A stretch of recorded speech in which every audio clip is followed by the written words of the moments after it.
Jana majira ya jioni tulipokea taarifa ya kutekwa kwa mwanachama wetu ambaye pia amekuwa kwa muda mrefu sana, zaidi ya miaka 10, msaidizi wa mwenyekiti wa chama chetu taifa, Mheshimiwa Tundu Lissu. Mwanachama wetu huyu anaitwa ndugu David Jumbe.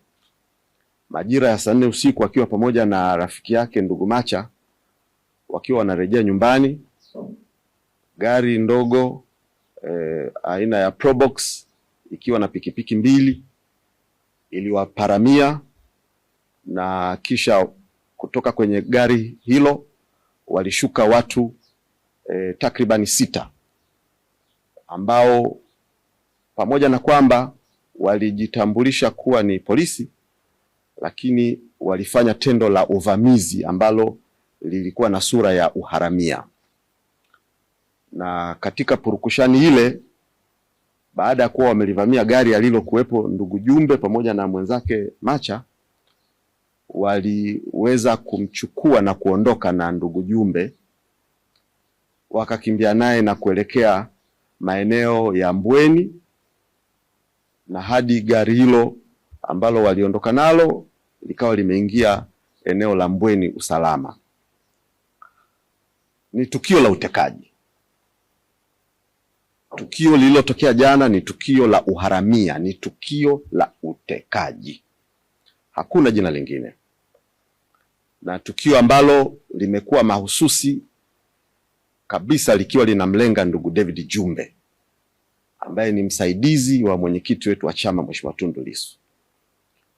Fununu na tetesi kuhusiana na ndugu Jumbe kuwindwa na kufuatwa zimekuwepo kwa muda mrefu.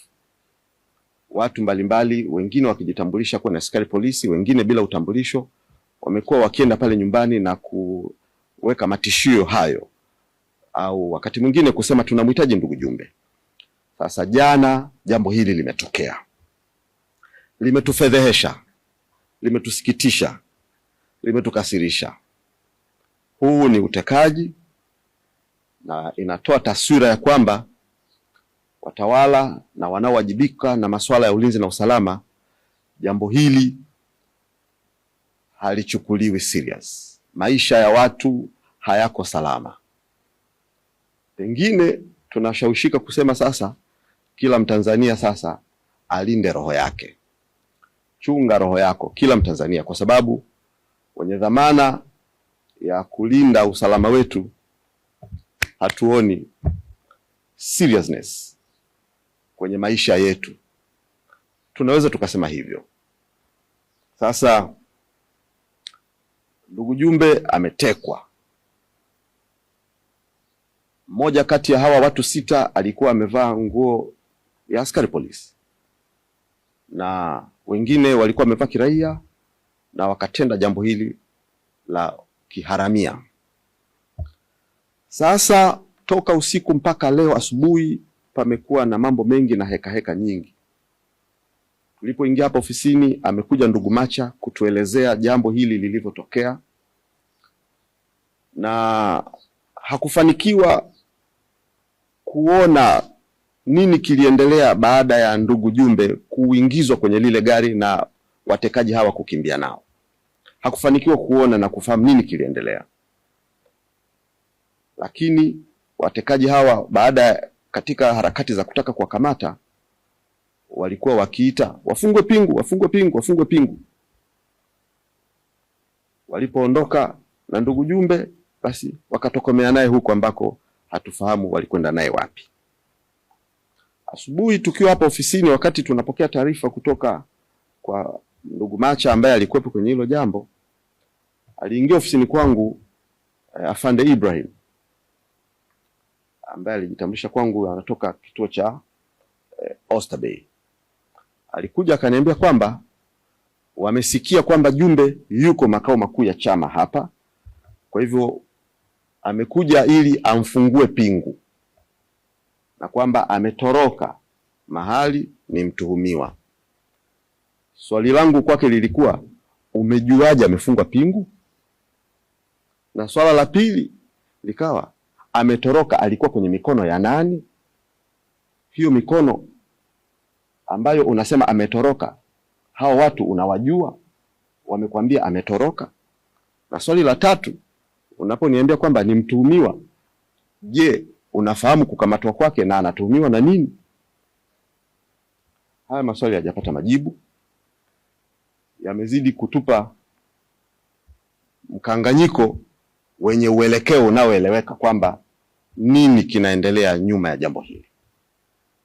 Utekaji.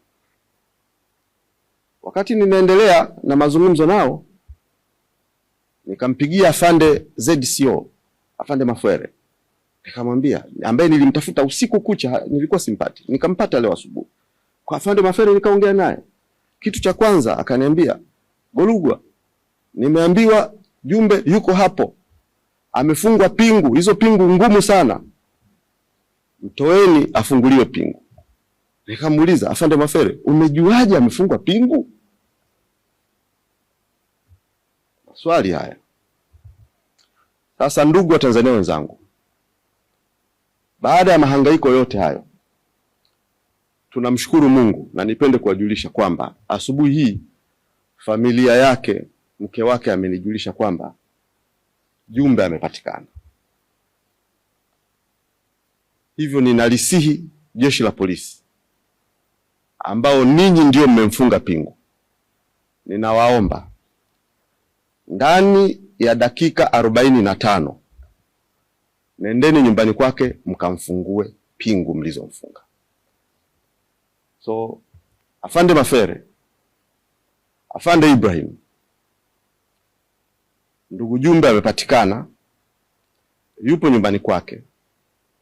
Tunawapa dakika 45 mkamfungue pingu.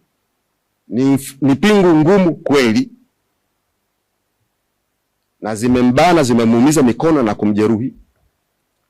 Amepigwa kichwani, anavuja damu, amepasuliwa kichwa, alikuwa akipigwa kichwani na kitako cha bunduki, amevunjwa upande wa kulia, hayupo katika hali nzuri. Na zile pingu zimembana mikono mpaka zimeitengeneza ganzi, mikono imevimba. Kwa afande Mafwere, nichukue fursa hii kuthibitisha kwako na afande Ibrahim kwamba nimejulishwa na familia kwamba yuko nyumbani. Nendeni mkamfungue zile pingu, alafu tuyazungumze sasa maswala yaliyojitokeza, utekaji na masimulizi nyuma ya jambo lote hili. Ndugu wa Tanzania wenzangu, sisi kama chama tunaiona hali ya hatari katika taifa letu, na hatari hii isiposhughulikiwa tunakwenda pabaya. Wananchi watachoka, watalinda roho zao na mali zao na maisha yao.